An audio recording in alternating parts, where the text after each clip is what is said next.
Lucas capítulo 19, versículo 1 até o versículo de número 10.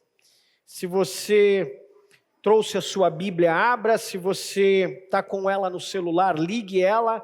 E eu quero que você acompanhe comigo o texto sagrado. Diz assim: Jesus entrou em Jericó e atravessava a cidade.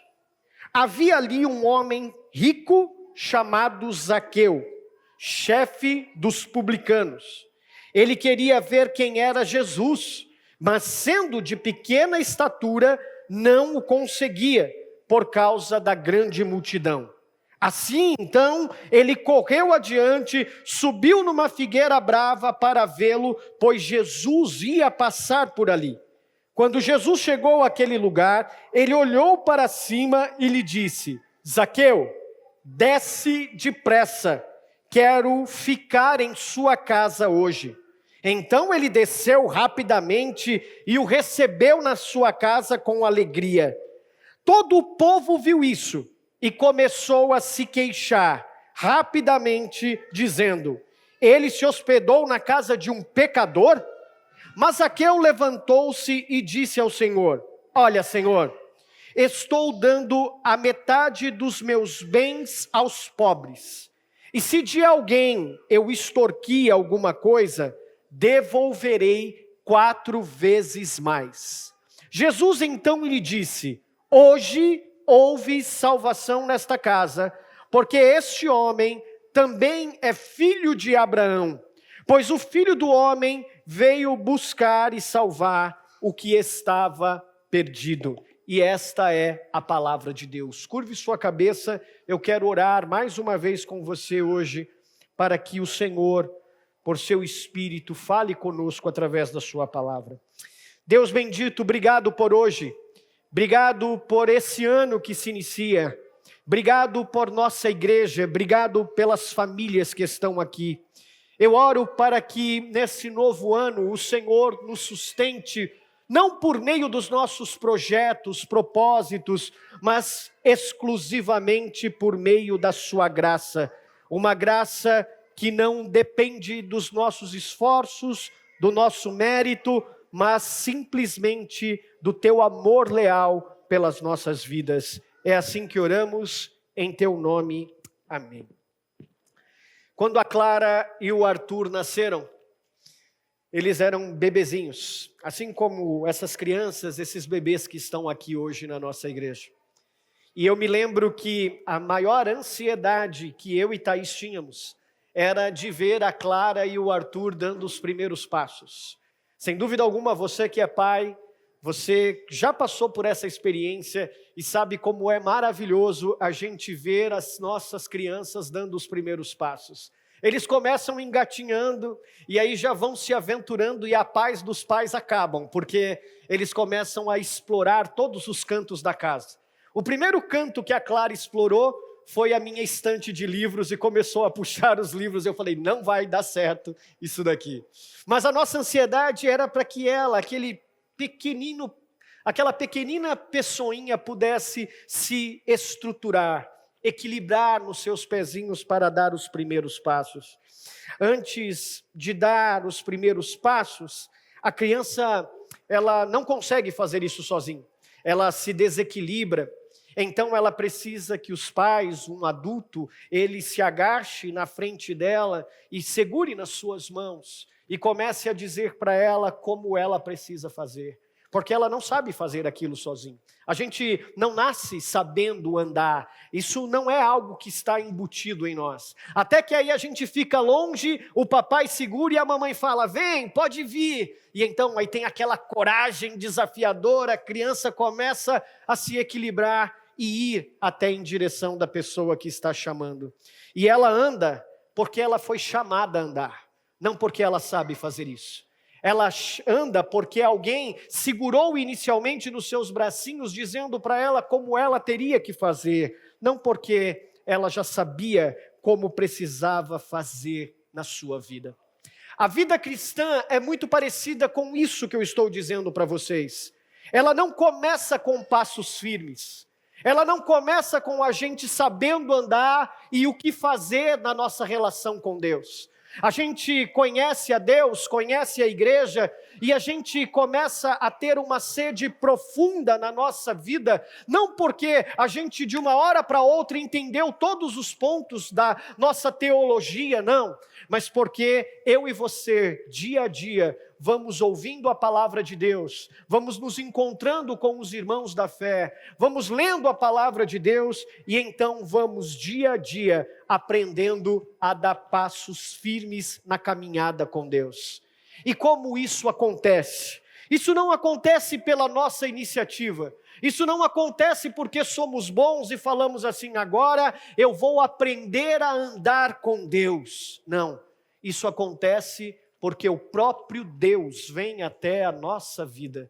Isso acontece porque Deus se aproxima de nós e Ele nos chama e nos convida a andar com Ele. Isso não é só uma verdade na vida das nossas crianças, isso é também uma verdade que o Evangelho diz para mim e para você. Nós não conhecemos a Deus porque somos bons, nós não fomos a Deus porque nós o queríamos. Foi Deus que veio até mim e você. Foi Ele que se revelou a você, foi Ele que se revelou a mim, e Ele disse quem era, e então nos chamou para uma vida com Ele, para andar com Ele. E a partir disso, pouco a pouco, nós fomos dando os primeiros passos na caminhada cristã. E é isso, meu irmão, que Lucas capítulo 19 diz para mim e para você. Lucas 19 começa apresentando um homem que parecia saber andar, que parecia estar bem, mas que na verdade, apesar de todos os seus status, de toda a sua aparência, ele ainda não sabia para onde estava indo, ele não sabia dar passos na direção certa. E aí então, o Senhor se apresenta para ele e o vê. E a gente só aprende a andar na direção correta quando Cristo, Ele se aproxima de nós e nos vê e nos chama. E existem então aqui algumas verdades que eu quero compartilhar com vocês, para que você entenda no início desse ano, que não depende dos seus méritos, da sua força ou da sua intenção de ir até Deus, mas de Deus ir até mim e você, de Deus ir até em direção aos nossos planos e então nos sustentar para que eu e você possamos dar passos em direção à sua vontade soberana. A primeira verdade que eu quero compartilhar com vocês, ela está logo no começo desses versículos que nós lemos.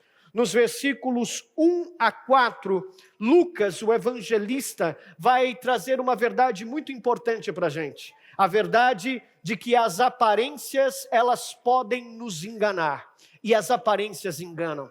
Elas são hábeis em fazer isso. Aparências, elas nos mostram uma realidade estética, mas elas não revelam aquilo que de fato está oculto dentro dos nossos corações. Mas se por um lado a estética, as aparências, elas nos enganam, a graça de Deus, ela revela quem nós somos e ela revela uma mudança real na nossa vida. Olha o que está escrito nos versículos 1 até o versículo de número 4, acompanhe comigo na sua Bíblia.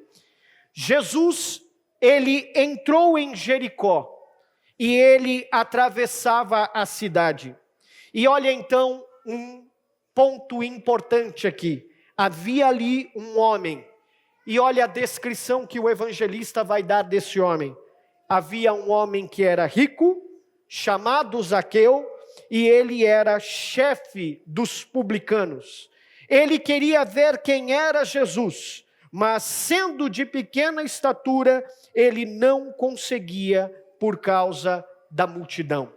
O versículo de número 2 vai contar a história para mim e para você de um homem chamado Zaqueu. E o que é interessante na vida desse homem é que ele era um homem pequeno, de pequena estatura, mas ele era gigante em importância social. Ele era o chefe dos publicanos. E talvez você está se perguntando, Jefferson, o que isso significa? Publicano eram aqueles homens cobradores de impostos. eram os coletores de impostos. Esse homem, ele não era só um publicano, ele era o chefe dos publicanos. Um contexto histórico importante para você. Como é que se dava a cobrança de impostos por Roma? Roma, ela não era a nação que cobrava diretamente os impostos do povo, das nações que eles conquistavam. Eles arrendavam a cobrança de impostos. Então um homem podia chegar em Roma e dizer assim: olha, eu quero arrendar a cobrança de impostos desse vilarejo. E aquele homem que desse o preço mais alto para arrendar aquela cobrança de impostos, podia então exercer aquele ofício, aquela cobrança naquele lugar. Só que os impostos de Roma eram muito altos. Então, aquele que dava o preço, que iria pagar a Roma maior, poderia exercer esse direito. Isso significa que aquele imposto cobrado era algo muito pesado para o povo. E aquele publicano chefe que arrendou, para tirar lucro disso, ele precisava colocar um sobrepeso sobre a realidade daquela cobrança de impostos, porque senão ele não iria lucrar nada com isso. Isso significa que os publicanos, os chefes dos publicanos, eles eram pessoas odiadas pela nação de Israel. Eram homens que não tinham favor do povo, eram homens rejeitados, eles eram considerados impuros, eles eram equiparados a homens leprosos, porque o povo não via aquela atitude deles como algo que favorecesse o povo. Então, esse homem que nós estamos falando era um homem de pequena estatura, de um valor social muito grande para Roma, mas rejeitado pelo seu próprio povo, rejeitado pela própria nação de Israel por causa daquilo que ele fazia, cobrava os impostos e com um valor maior do que de fato devia. Por causa disso, o evangelista Lucas nos diz que ele conseguiu muita riqueza. Zaqueu era um homem rico, ele tinha muito dinheiro, mas esse dinheiro não era aquilo que estava preenchendo o seu coração. Ele buscou ter dinheiro não para suas necessidades pessoais, não para satisfazer a sua realidade. Ele queria ser rico. Ele queria ter muito dinheiro, ele queria ser um homem que as pessoas não o julgassem pela sua estatura, mas por aquilo que ele tinha, por aquilo que ele era. E aqui tem um fato importante para você. Geralmente, quando a gente quer ser considerado por aquilo que a gente tem, por aquilo que a gente faz, pela cor do nosso cartão de crédito, pelos dígitos que tem na nossa conta, então significa que o Deus que senta no trono do nosso coração é Mamon. É ele que estava sentado no coração de Zaqueu, um homem que arrendou a cobrança de impostos, elevou o preço do tributo, castigou o seu próprio povo para alcançar riqueza, porque quem dominava o seu coração era Mamon. Talvez você fez alguns planos para esse ano. Talvez eles começaram no final do ano, quando o sorteio da Mega Sena atrasou. E aí você falou: eu só preciso de 6 números para que o meu ano de 2026 seja maravilhoso. Eu não te julgo por isso. Mas a pergunta que precisamos responder é que Deus sentará no trono do nosso coração em 2026. Se você está buscando os diplomas, se você está buscando o seu PhD, se você está buscando uma iniciativa internacional para melhorar a sua vida profissional, não porque você quer ser um instrumento dos valores do reino de Deus, aonde você está, mas porque você quer ser rico, porque você quer conquistar coisas, então está na hora de você entender que ir em direção a esses sonhos não vão te levar a lugar nenhum. E é muito possível que Deus frustre os seus sonhos, porque Ele não divide o trono do seu coração com nenhum outro Deus. Agora, o coração de Zaqueu estava dominado pela sua ganância, riqueza. um homem que tinha como significado do seu nome a palavra justo. Zaqueu significava justo, mas ao mesmo tempo que ele tinha um nome que representava uma virtude interessante e importante para um homem, ele não era alguém que com a sua vida representava esses valores. Agora, dá uma olhadinha no versículo de número 3, já que você entendeu quem é Zaqueu. No versículo de número 3, o evangelista diz assim: ele queria ver quem era Jesus. Sabe o que significa isso? Quando o evangelista está trazendo essa informação para mim e para você, existe um contexto histórico interessante. Essa era uma caminhada que Jesus estava fazendo rumo ao Gólgota. Na semana seguinte, Jesus seria crucificado. Ele está terminando a sua carreira e o seu ministério. Então ele está passando por Jericó. Jericó, uma cidade importante para o seu contexto geográfico. Agora, quando ele passa em Jericó, se você voltar um pouquinho antes, no capítulo 18, ali no versículo 18 também, você vai ver que em direção a essa cidade, existe um contraste com esse homem que nós estamos estudando hoje. Existe um jovem rico também. E quando esse jovem muito rico se encontra com Jesus, ele então ouve de Jesus que para segui-lo, para viver uma vida com Deus, ele precisava abrir mão de algumas coisas. E então Jesus diz para que ele vendesse tudo que ele tinha para andar com Jesus. Só que esse homem, esse jovem, ele não conseguiu fazer isso. Ele procurou o sentido da sua vida, não no Senhor que ele estava procurando, mas ele procurou o sentido da sua vida naquilo que ele tinha. Agora, a partir disso, olha o que acontece com Zaqueu. Esse Zaqueu também estava procurando o sentido da vida. Ele, como esse jovem, ele também procura Jesus. Tudo que ele tem não traz significado para ele. Ele tem uma estatura social elevada.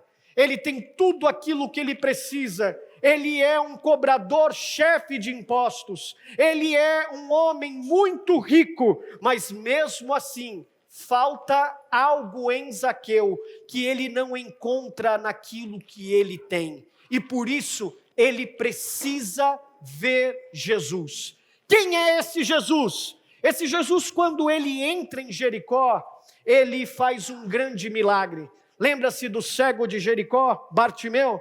Um homem que começou a gritar e dizer: Jesus, filho de Davi, tem misericórdia de mim. E então os discípulos tentam impedi-lo e Jesus chega nele e cura a sua cegueira. Essa notícia percorreu Jericó. Jesus já estava no final dos seus 3 anos de ministério. Todo mundo já tinha ouvido falar de quem era Jesus. Então esse Zaqueu, que embora tivesse tudo, não tinha nada, ele quer encontrar o sentido da sua vida. Ele quer se encontrar com esse nome, ele quer se encontrar com esse Senhor, ele quer encontrar com esse homem que pode mudar a sua vida, porque embora tivesse tudo, havia dentro dele um vazio existencial. No começo desse ano eu conversei com uma pessoa, e eu perguntando para ela sobre algumas coisas, sobre a sua vida, quando a gente estava conversando, a realidade de tudo que ele tinha não determinava aquilo que ele sentia. E é assim comigo e com você. Não importa quanta coisa a gente tem, a gente nunca está satisfeito com as coisas que a gente tem. Você tem um carro bom, mas você quer outro. Você tem uma casa boa, mas você quer uma outra casa maior. Você já conseguiu coisas importantes na sua vida, mas parece que elas nunca são suficientes. Pascal, matemático, ele disse que eu e você temos um vazio do tamanho de um buraco que nada pode preencher, a não ser aquele que de fato é o Senhor que nos criou, o Senhor das nossas vidas. E é isso que Zaqueu está fazendo. Ele está olhando para esse vazio, esse buraco que tem dentro dele e dizendo: tudo que eu tenho não pode preencher, e eu preciso ir em direção daquele que pode preencher a minha vida de forma significativa. Olha o que está acontecendo aqui, irmãos. Dentro da teologia, existe uma expressão chamada Ordo Salutis. Ordo Salutis significa a ordem da salvação. E quando a gente entende o que significa a ordem da salvação, como ela começa, onde ela começa na nossa vida, existe uma palavra chamado eficaz. Sabe o que significa isso? Chamado eficaz é quando eu e você somos atraídos por Deus. Quando eu e você somos fisgados por Ele. A gente não sabe muito bem quando começa, aonde começa, mas começa uma coceira dentro do nosso coração. E a gente começa a perceber que falta alguma coisa em nós. E que embora eu tenha trabalho, embora eu tenha isso, embora eu tenha aquilo, nada preenche, nada coça essa coceira. O nome disso é chamado eficaz. É Deus te atraindo em direção a Ele. A gente não procura Deus porque quer, a gente não procura Deus porque a gente fala, eu acho interessante. Não, muitas coisas nesse mundo são interessantes.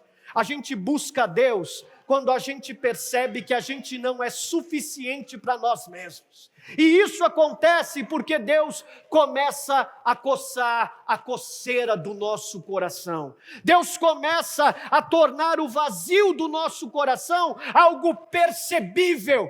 E então você começa a perceber que o dinheiro não é suficiente para trazer alegria a você.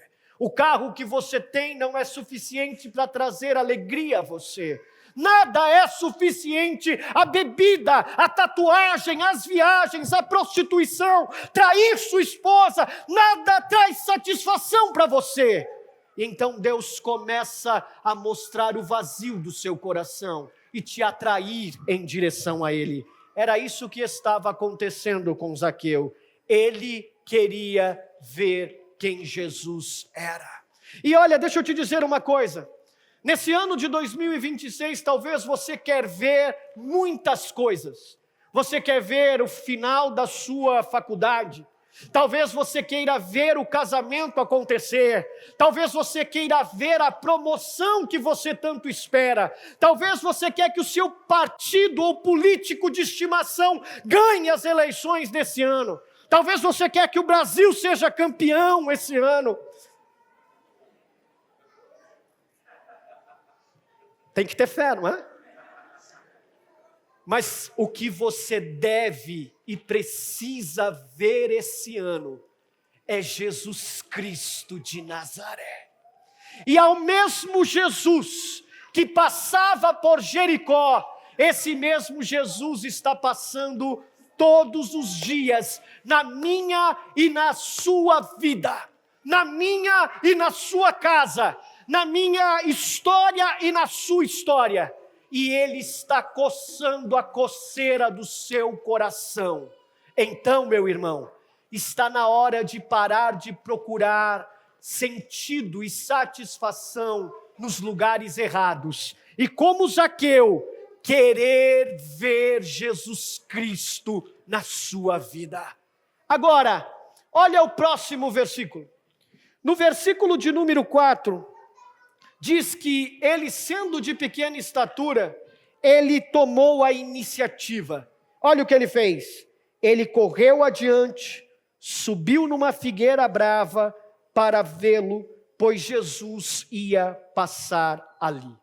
O que esse versículo está dizendo para mim e para você, é que Zaqueu ele tinha consciência das suas limitações. Ele era pequeno, ele não tinha uma estatura que permitia, alto como o Heitor, ver Jesus no meio de uma multidão. Não, ele estava suprimido por essas pessoas. Então, o que ele faz? Não existe coisa difícil quando Deus está nos chamando para viver uma vida com Ele. Não, Zaqueu vai, sobe numa árvore para ver Jesus. não havia obstáculo, não havia dificuldade. Ele superou todas essas coisas, porque o que ele queria era ter um encontro com aquele que podia mudar a sua vida. Deixa eu te dizer uma coisa. O que você precisa superar para encontrar Jesus na sua vida hoje? Para que ele entre no seu casamento, para que ele entre na relação com seus filhos e você veja Jesus na relação com seus filhos, para que você veja Jesus na relação com a sua esposa, para que você veja Jesus na relação com seus pais, para que você veja Jesus no grupo da família, ainda mais agora com uma eleição se aproximando. Eu não sei que desafios você vai precisar superar, mas quando a gente olha para a ordem da salvação, a Ordo Salutis, existe uma outra coisa acontecendo quando Deus nos chama, e o nome disso é regeneração. Sabe o que é regeneração? Regeneração é quando começa a mudar alguma coisa dentro de nós.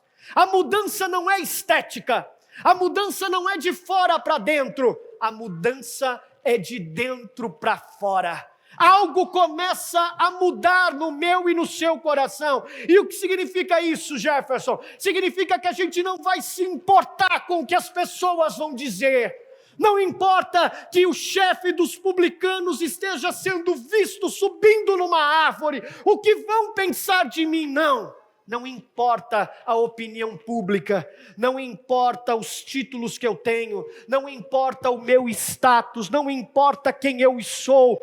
Tem uma coisa acontecendo dentro de mim, tem uma mudança dentro de mim se mexendo na minha vida. E ela está me levando a tomar decisões que vão romper com tudo aquilo que eu sou, com tudo aquilo que eu quero, para se encontrar com Jesus Cristo de Nazaré. Quando você entender isso, você vai entender que regeneração não é vir ao domingo na igreja. Quando você entender isso, você vai entender que ser cristão, regenerado, não é simplesmente ter um título cristão. Quando alguém pergunta religião, e aí você fala cristão, não.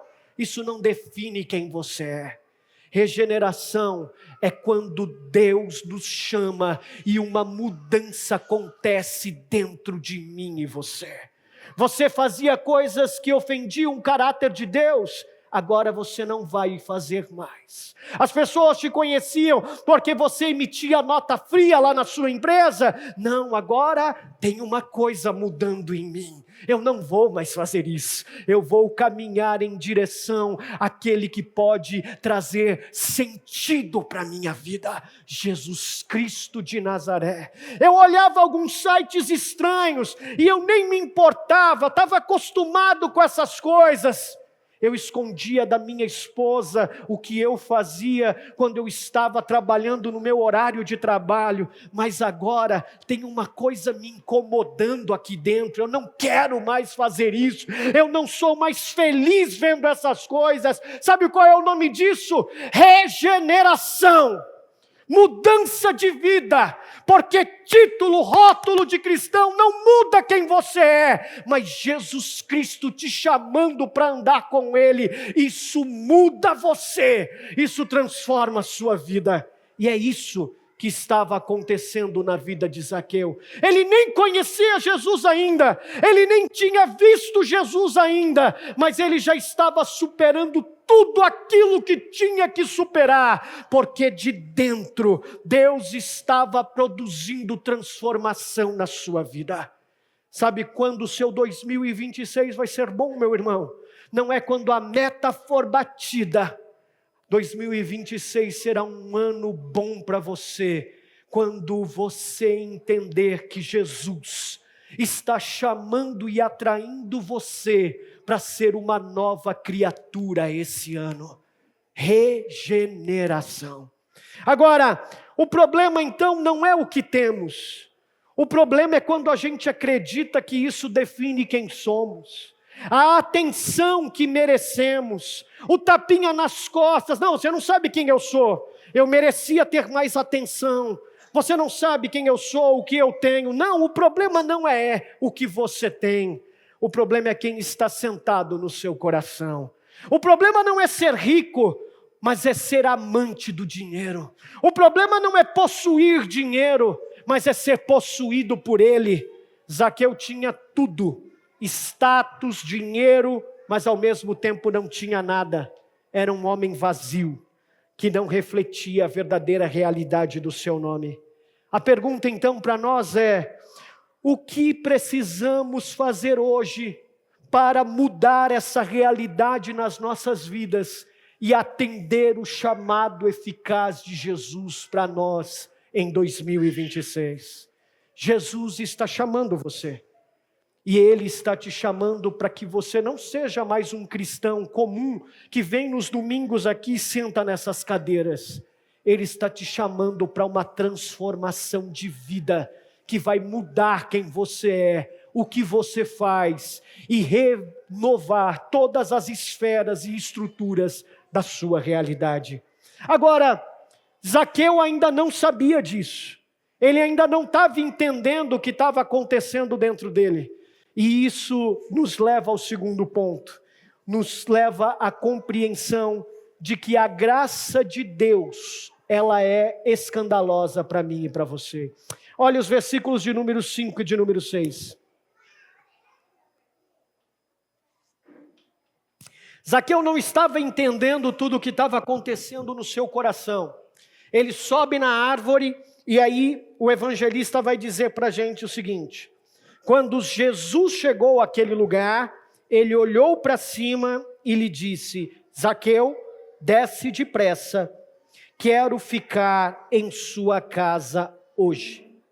Preste bem atenção, a graça de Deus nas nossas vidas, ela é escandalosa. É isso, escandalosa, porque Cristo se aproxima de mim e de você, nos chama pelo seu nome e entra em comunhão comigo e com você, mesmo eu e você ainda não tendo produzido mudanças reais na nossa vida. Ele faz isso não por quem somos, mas por quem Ele é.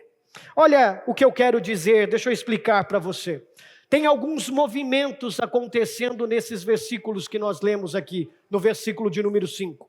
O primeiro versículo que nós lemos, o versículo de número 5, ele vai mostrar para nós que a graça redime a gente. Ela faz algo que eu e você não podemos fazer, redenção. Ela nos redime. E olha como ela está fazendo isso na vida de Zaqueu. O versículo de número 5 não diz que Zaqueu viu Jesus. Ele tentou ver Jesus. Ele subiu numa árvore. Mas o que o evangelista diz é que quem viu Zaqueu primeiro foi o próprio Deus. Foi Jesus Cristo de Nazaré. Olha o que está escrito no versículo 5. Quando Jesus chegou àquele lugar, ele olhou para cima. E quando ele olhou para cima, ele viu Zaqueu. Apesar de todo o seu esforço, apesar de todos os desafios que ele enfrentou, o texto não diz que ele conseguiu ver Jesus, mas Jesus o viu. Deixa eu te abrir um parênteses.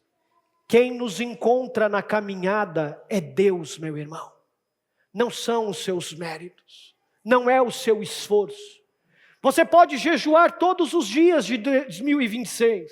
Você pode vir a todas as consagrações. Você pode orar todos os dias, antes de tomar café, antes de almoçar, antes de dormir. Você pode criar um ritual. Você pode fazer as disciplinas espirituais. Não somos nós que encontramos Deus, meu irmão. É Deus que nos encontra, apesar dos nossos esforços para encontrá-lo. Isso significa que eu não devo fazer, Jefferson? Não, de maneira nenhuma. A gente não faz para encontrá-lo. A gente faz porque já foi encontrado por Ele. E por isso a gente responde aquilo que Ele fez por nós. Nós não somos bons para merecê-lo. Nós fazemos coisas boas porque Ele nos aceitou antes mesmo de merecermos. Ele veio até nós. Jesus encontrou Zaqueu. E Ele fez a mesma coisa comigo e com você. A gente não viu Deus se aproximar das nossas vidas quando a gente já tinha largado os nossos pecados.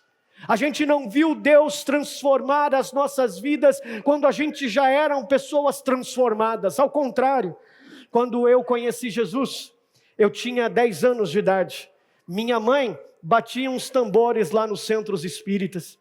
Minha vida era uma vida destruída com a da minha família, porque os meus pais estavam separados. Mas foi nesse cenário de destruição que Jesus viu um Zaqueu pendurado na árvore tentando vê-lo. Procurando esperança, procurando uma outra figura paterna, porque aquela que ele tinha o abandonou. Procurando nas coisas criadas aquilo que ele podia se agarrar para se sustentar. Minha mãe tentando encontrar trabalho suficiente, apenas com a 3ª série para conseguir sustentar um filho e uma filha. Mas então Jesus, ele não esperou as coisas mudarem para nos encontrar. Ele veio até nós quando tudo estava destruído. E foi assim com você. Lembra de como você conheceu Jesus? Você não era uma pessoa como você é hoje, talvez. Mas ainda assim Jesus foi até o seu encontro. E olha aqui interessante. Redenção não é só ver, mas é chamar pelo nome. Foi isso que Jesus fez. Ele nunca tinha visto aquele homem, mas ele chama-o pelo seu nome. Zaqueu, desce depressa, vem ter um encontro comigo. Sabe o que significa chamar alguém pelo nome, meu irmão? Significa que Jesus aqui não o chamou pela sua função, como as pessoas faziam. O publicano, o chefe dos publicanos. Não, Jesus não nos chama a partir daquilo que nós fazemos. Ele não olhou para mim e para você e disse: pecador, vem cá, deixa eu te conhecer, deixa eu saber quem você é. Não, ele nos trata com dignidade. Ele olhou para você e disse: João, Maria, Lucas, Fernando, vem, desce de onde você está. Desce dos problemas, desce desses obstáculos que você com a sua força, com a sua mão está tentando superar. Deixa eu ter um encontro com você. Porque Ele nos conhece, sabe quem somos, conhece onde a gente mora, conhece a nossa história, as lágrimas do travesseiro. Ele sabe quem somos. É esse Jesus que vem para nos redimir, nos encontrando primeiro e nos chamando pelo nosso nome, a fim de transformar a nossa vida. E olha que surpreendente, olha o versículo de número 5, a parte final. Jesus diz: eu quero pousar, eu quero entrar na sua casa hoje. Sabe o que isso significa? Ninguém queria entrar na casa de um publicano. Ninguém queria entrar na casa de um homem odiado. Jesus queria, porque Ele vai nos lugares improváveis. Ele entra nos lugares improváveis. Ele fala com pessoas improváveis. Ele alcança homens rejeitados, mulheres rejeitadas. Porque não é sobre mim e sobre você, mas é sobre quem Ele é e o que Ele está fazendo. A casa de um homem diz sobre intimidade. Tomar café com alguém na mesa significa relacionamento. Dormir na casa é mais do que qualquer nível de intimidade e relacionamento. Jesus está dizendo para Zaqueu: eu quero ter comunhão com você. Olhe para mim, 2026, Jesus quer ter comunhão com a sua vida. Ele quer entrar nos cômodos escuros da sua casa, que nem mesmo você quer entrar. Ele quer abrir as portas do seu coração. Ele quer entrar lá porque Ele quer se relacionar com você. Mesmo com os erros que você tem, mesmo ainda não transformado completamente, Jesus quer fazer isso porque Ele quer redimir a sua vida. Não por causa dos seus méritos, do seu esforço, mas por causa do seu amor leal, que olha para quem ninguém olha, que entra onde ninguém entra e que faz o que ninguém pode fazer, uma transformação real nas nossas vidas. Deixa eu te dizer uma coisa, meu irmão, isso é escândalo da graça. Porque aquilo que os homens não podem fazer, Jesus faz. Os homens não podiam e não queriam falar com Zaqueu e se relacionar com ele. Jesus fez isso. Então deixa eu te dizer uma coisa para você. Não fomos nós que o encontramos, por mais sedentos que estivéssemos. Foi ele que nos encontrou. E quando isso ocorreu, ele não nos reduziu à nossa condição de pecadores, ele nos chamou pelo nosso nome, porque nós somos filhos amados de Deus, eleitos desde a eternidade para vivermos com ele. E sabe o que isso significa? Que nada, nem ninguém, tampouco o pecado, poderá nos separar do amor leal de Deus. Sabe por quê? Porque Ele vai fazer o que precisa ser feito para que haja transformação verdadeira na sua vida.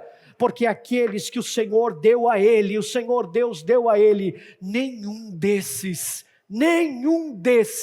se perderá da mão do verdadeiro pastor, nosso Senhor Jesus Cristo.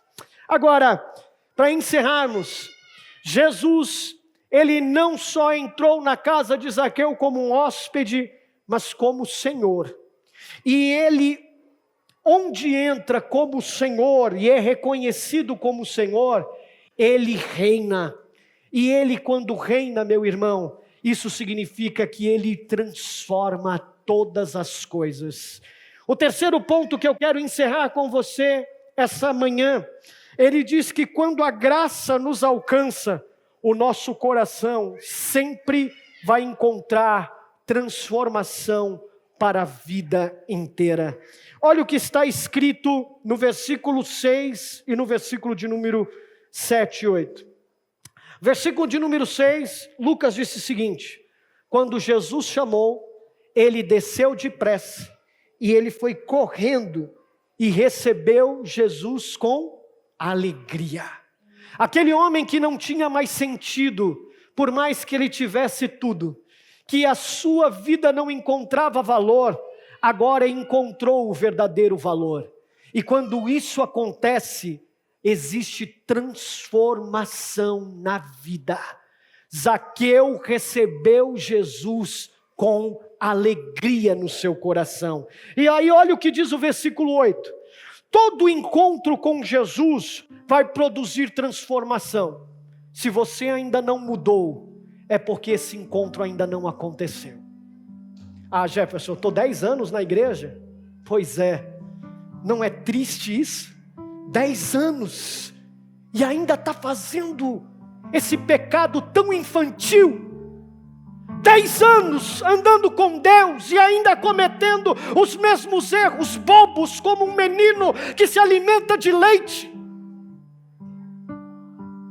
Jesus Cristo encontrou uma mulher num poço em Samaria, e quando ele se apresentou para ela, ele disse assim: se você soubesse quem eu sou, se você de fato tivesse um encontro comigo, não seria eu que te pediria água, mas você me pediria água. E quando você bebesse dessa água, que sou eu, você nunca mais teria sede. Você nunca mais iria beber em outras fontes. Sabe por que você ainda bebe em outras fontes que não trazem satisfação para a sua vida? Porque você ainda não desfrutou da verdadeira água da vida verdadeiramente. Você ainda acha que o evangelho que você vive, modinha, que você acredita, é suficiente para você. Não é. Jesus, Ele quer transformar a sua vida, porque quando a graça alcança o coração, aquilo que dava sentido à vida até aquele momento, perde o valor, e então a gente encontra uma nova vida em Cristo. Olha o que está escrito aqui no versículo 8. Zaqueu levantou-se, já está lá na casa dele, já recebeu Jesus com alegria, já teve transformação, só que a alegria produz mudança. Agora eu sou nova criatura. E olha lá vem Zaqueu, e ele disse: Senhor. Olha que curioso, Lucas apresenta a gente um Zaqueu que queria ver Jesus. Jesus é o nome do homem. Agora Zaqueu não chama mais esse homem Jesus, ele olha para ele e diz: Senhor. Sabe o que significa isso? Não era mais Mamon que estava sentado no seu coração. Não era mais o dinheiro que dominava a sua vida. Não era mais a prostituição que dominava a sua vida. Não era mais a riqueza, os valores desse mundo. Não, talvez você chegou até aqui procurando um Jesus. Mas agora eu estou te apresentando alguém que quer ser o Senhor da tua vida. Que quer sentar no trono do teu coração. Que quer despejar todos os ídolos que estão aí dentro. Entrar dentro da tua casa, não porque você merece, mas porque a graça é escandalosa, porque ela alcança mesmo você não merecendo, ela alcança mesmo quando você ainda não mudou, ela te encontra, porque Ele é amoroso e leal. Então quando Ele diz Senhor, Ele diz o seguinte: olha Senhor, eu estou dando a metade dos meus bens aos pobres, e se de alguém eu extorquir alguma coisa, eu vou devolver 4 vezes mais. Lembra da Ordo Salutis? Chamado eficaz regeneração. Existem outros passos na ordem da salvação, e dois deles, se chama conversão e arrependimento. A gente pode chamar isso de metanoia. Sabe o que significa isso, irmão? Conversão. Você que dirige, é quando a gente está indo numa direção e a gente faz uma conversão para voltar no caminho. Isso é conversão. É mudar a rota. É isso que Zaqueu está dizendo aqui. É isso que Zaqueu está fazendo. Ele está dizendo: Senhor, eu me arrependo de tudo que eu fiz, da minha ganância, de extorquir pessoas, de ter explorado pessoas. Eu me arrependo e agora eu quero mudar a rota. Eu quero fazer uma conversão na minha vida. E tá, Zaqueu, eu encontrei um menino que me procurou também, e quando eu disse para ele se arrepender e fazer a conversão, ele não fez. O que você quer fazer, Zaqueu? Senhor, agora eu quero dar a metade dos meus bens aos pobres. Eu não preciso de tudo isso, Senhor. Eu encontrei a minha verdadeira riqueza. Eu encontrei o que de fato traz sentido para a minha vida. Senhor, eu não preciso de tudo que eu tenho, eu já tenho agora você. E eu quero fazer mais. Se alguém eu extorquir, eu vou devolver 4 vezes mais. Sabe o que significa isso, irmãos? Significa que Zaqueu está abandonando os métodos espúrios que ele tinha para conseguir o seu sustento. Na lei, em Êxodo, vai dizer que se alguém explorou alguém e tirou vantagem dessa pessoa, ele tinha alguns métodos para restaurar essa relação.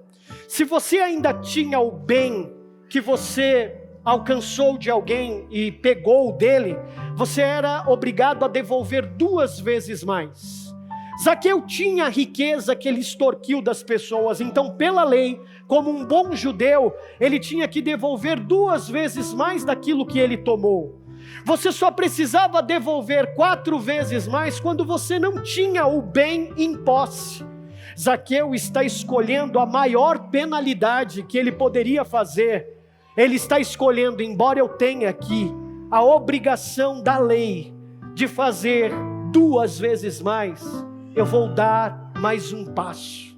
Eu vou devolver 4 vezes mais. Sabe o que significa isso? Ele está abrindo mão de metade do seu patrimônio para os pobres, e ainda está dizendo que vai dar do que sobrou 4 vezes mais daquilo que ele extorquiu o seu povo. Esse homem está dizendo para Jesus o seguinte: tudo que eu tinha na vida que eu julguei suficiente não me trouxe satisfação e contentamento, mas agora eu tenho tudo aquilo que eu preciso. Jesus Cristo de Nazaré, o meu Senhor. Zaqueu não mudou para ser aceito, mas ele mudou porque ele foi aceito por Deus antes mesmo de que ele fizesse qualquer coisa. Olha só, Eu sei que às vezes a gente acha que se a gente fizer mais, a gente vai merecer o favor de Deus mais. Não, meu irmão, não, esquece isso. Você não merece o favor de Deus. Todos nós pecamos e destituídos estamos da glória de Deus. Mas apesar disso, Ele veio até nós, entrou na nossa vida, entrou na nossa história. E agora a gente responde a esse amor. Nada que você faça vai agradar mais a Deus, e nada que você faça contra Ele também não vai o espantar. Uau, puxa vida, não esperava que você fosse fazer isso. Não, Ele te ama como você é. E é porque Ele veio até nós que eu e você podemos agora, como filhos amados de Deus, responder em obediência ao Senhor. A gente não serve a Deus para encontrar o seu favor. A gente serve a Deus porque já encontramos o seu favor. E agora queremos amá-lo com todas as nossas forças. Como o salmista disse: louve ao Senhor minha alma, e tudo que há em mim, bendiga o teu santo nome. Que conversões você precisa fazer hoje?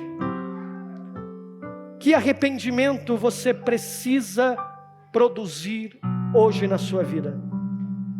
O que você precisa mudar? Em 2026, a pergunta é: o que preciso fazer para Deus me aceitar? Não. É como a minha vida reflete a graça de um Deus que já me aceitou, apesar de quem eu sou. Talvez você está se perguntando: Jefferson, como eu vou fazer isso? Deixa eu te dizer uma coisa, meu irmão. A vida cristã não vai começar quando você fizer, porque ela não começa, não sustenta, não se completa em nós. Ela começa e permanece e se consuma no Deus que veio até nós. A graça nos encontra quando eu e você estamos vazios. Ela nos chama pelo nome, ela entra na nossa casa e ela transforma tudo que ela toca. E então, quando ela transforma, nós podemos olhar para Ele e dizer: Senhor, toma o lugar que é teu na nossa vida. E então isso muda tudo aquilo que nós somos e aquilo que fazemos. Por quê? Porque é Ele que opera em nós, tanto o seu querer quanto o seu efetuar. E quando isso acontece, Jesus olha para Zaqueu e diz assim: hoje houve salvação nessa casa, porque esse homem é um filho de Abraão. Um dos outros passos da ordem salutis é a justificação e a adoção. Sabe o que Jesus está fazendo aqui no versículo 9? Ele está justificando esse homem. Ele está dizendo: agora que você entendeu que não é sobre você, bem-vindo, justificado.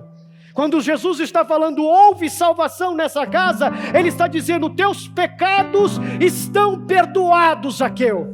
Bem-vindo à família de Deus. Antes você estava fora, agora você faz parte da família de Deus. O nome disso? Evangelho. Se você quer experimentar dessa graça escandalosa em 2026 e abrir mão de quem você é e começar a viver uma vida que responde a Deus, não por seus méritos, mas pela graça que escolhe homens improváveis, mulheres improváveis, entra em lugares que ninguém quer entrar e transforma aquilo que ninguém quer transformar, eu te convido a orar nessa manhã. E a sua oração vai ser uma oração muito simples. Você vai dizer: Jesus, eu abro mão do controle da minha vida. Eu abro mão, Jesus, dos meus métodos e de tudo aquilo que eu estou fazendo. Eu abro mão para que o Senhor seja o verdadeiro Senhor da minha vida. entra onde ninguém quer entrar, faz o que ninguém quer fazer, entra nos cômodos escuros do meu coração que eu tenho escondido até de mim mesmo, produz mudanças, regeneração, produz em mim arrependimento genuíno, para que eu pare de patinar nessas coisas, e quando isso acontecer, que isso produza conversão, mudança de vida. Senhor, obrigado por hoje. Nós queremos entregar nosso ano nas Tuas mãos, nossa vida nas Tuas mãos. Nós queremos Te entregar o controle da nossa vida e da nossa existência. Nossos planos são Teus, Senhor. Nossa agenda é Tua, Senhor. Nossa vida, nossa família, nosso casamento, nossos filhos, tudo é Teu, Senhor. Que nesse ano que se inicia, nossa vida reconheça quem Tu és. Não a partir do seu status, não a partir daquilo que a gente sabe que o Senhor pode fazer, não a partir do seu poder e das coisas maravilhosas que você faz, mas que a nossa vida se curve diante de quem Tu és e de quem nós somos, pecadores, amados por um Deus gracioso que vem até nós, apesar de nós. É assim que oramos, em Teu nome, amém.